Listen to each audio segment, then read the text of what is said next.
Kidney और gall bladder stone के खात्मे का जरिया, फिर से पथरी न होने का मुकम्मल इलाज। आज ही तशरीफ लाएं R&S यूनानी pharmacy, first floor, syndicate bank, Bahadurpura x road, Hyderabad. अस्सलाम वालेकुम नाज़रीन, आए नज़ारते हैं देश या दुनिया के खबरनामे पर।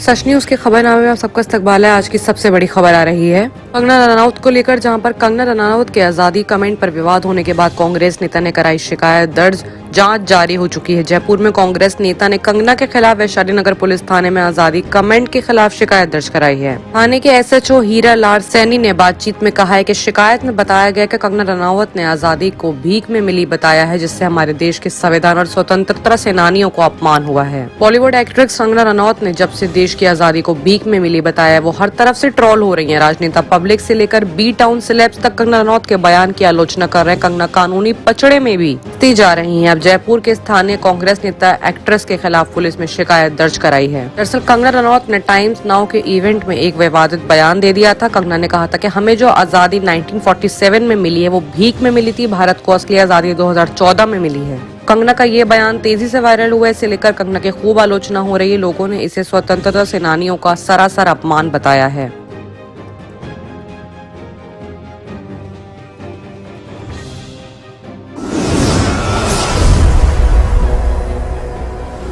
वहीं बात अगर जम्मू कश्मीर की करें तो जम्मू कश्मीर में बारामूला में आतंकियों ने CRPF पार्टी ग्रेनेड फेंका है। 2 जवान समेत 6 जख्मी हो चुके हैं। जम्मू कश्मीर के बारामूला के पहलाटन में आतंकियों ने ग्रेनेड से हमला कर दिया। इस हमले में 2 CRPF जवान समेत 6 लोग जख्मी हुए। बताया जा रहा है कि आतंकियों ने यह हमला CRPF पार्टी पर किया है। सीनियर पुलिस अफसर ने बताया है कि आतंकियों ने वेडनेसडे को बारामूला के पहलालन चौक CRPF पार्टी पर यह हमला किया। इस हमले में 2 CRPF जवान समेत 4 लोग और जख्मी हुए। सभी के पास फैसिलिटी है कि उनको अस्पताल में इलाज के लिए भर्ती कराया गया है। सुरक्षा बलों ने पूरे इलाके को घेर कर सर्च ऑपरेशन शुरू कर दिया है। इससे पहले सुरक्षा बलों ने जम्मू कश्मीर के उरी सेक्टर में पाकिस्तानी आतंकियों द्वारा घुसपैठ की कोशिश को नाकाम कर दिया था। इलाके में जवानों ने संगठित गतिविधियां देखी हैं। इसके बाद सुरक्षा बलों की ओर से फायरिंग की गई। जवानों ने इलाके में सर्च ऑपरेशन भी चलाया है। जम्मू कश्मीर की सुरक्षा स्थिति पर आज दिल्ली में बैठक हो रही है। ये बैठक सचिव अजय कुमार भल्ला के नेतृत्व में हो रही है। 11 बजे शुरू होने वाली इस बैठक में NIA DG, CRPF DG, BSF DG और DGP जम्मू कश्मीर शामिल हो चुके हैं।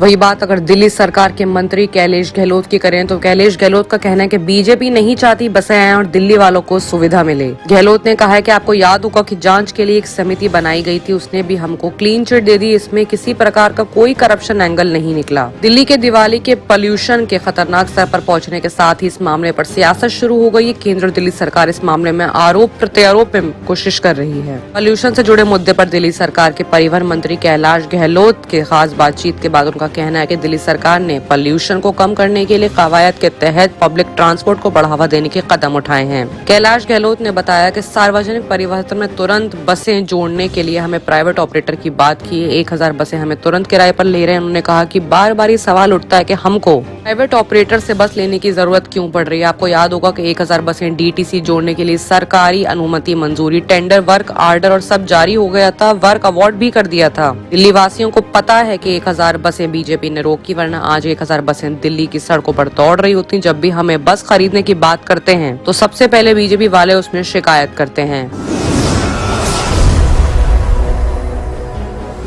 बात अगर अब झारखंड CM हेमंत सोरेन की करें तो उनका कहना है कि केंद्र नहीं कर रहा है सहयोग। 150 करोड़ मांगा, 25 करोड़ मिला। झारखंड के मुख्यमंत्री हेमंत सोरेन ने एक बार फिर केंद्र सरकार पर राज्य से भेदभाव और सहयोग नहीं देने का इल्जाम लगाया। हेमंत सोरेन ने आदिवासियों के विकास को लेकर मोदी सरकार पर काफी ज्यादा सवाल उठाए हैं।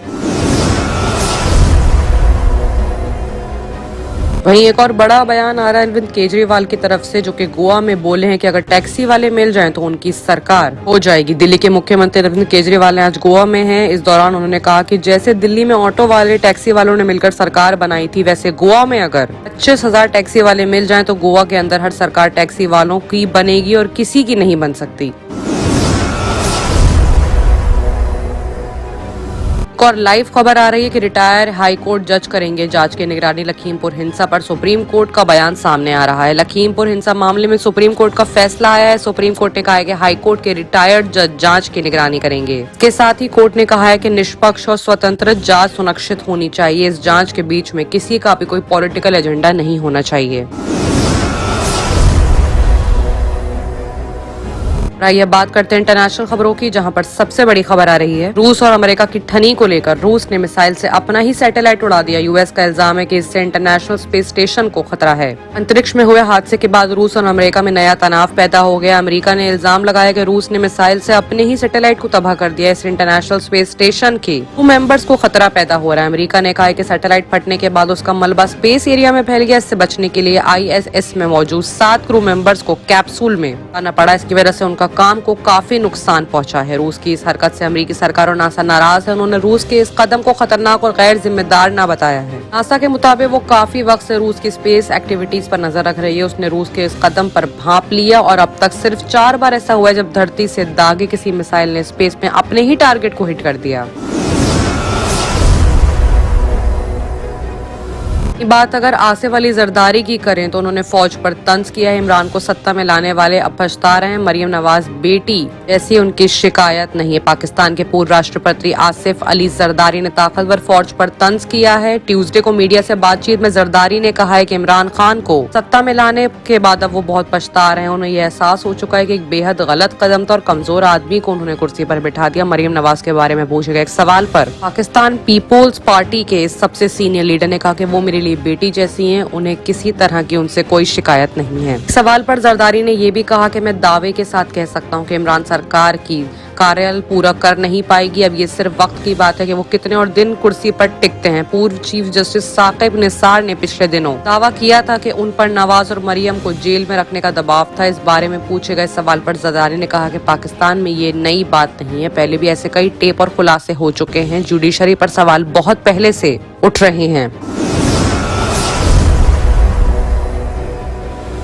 वहीं बात अगर यूएई की करें तो अंतर्राष्ट्रीय कंपनियों के कर्मचारियों के लिए 5 साल का वीजा अप्लाई हो चुका है। यूएई ने अपने यहाँ काम करी अंतर्राष्ट्रीय यानी कि इंटरनेशनल कंपनियों के कर्मचारियों के लिए वीजा की अवधि को बढ़ाकर 5 साल का कर दिया। क्राउन प्रिंस शेख हमदान बिन मोहम्मद ट्विटर पर इसकी जानकारी दी है। शेख ने ट्यूसडे को ट्वीट किया कि हमारा लक्ष्य कंपनियों को सुविधाएं देना है और उनकी टीमों के लिए पूरे साल कॉन्फ्रेंस बैठक और प्रदर्शनकारियों के लिए दुबई आने जाने को आसान बनाना है। यूएई ने हाल ही के सालों में कई नई वीजा विकल्पों की शुरुआत की है। 2019 में 10 साल गोल्डन वीजा तो इस साल 5 साल के टूरिस्ट वीजा शुरू कर दिए हैं। बाकी की तमाम खबरों के लिए देखते रहिए सच न्यूज।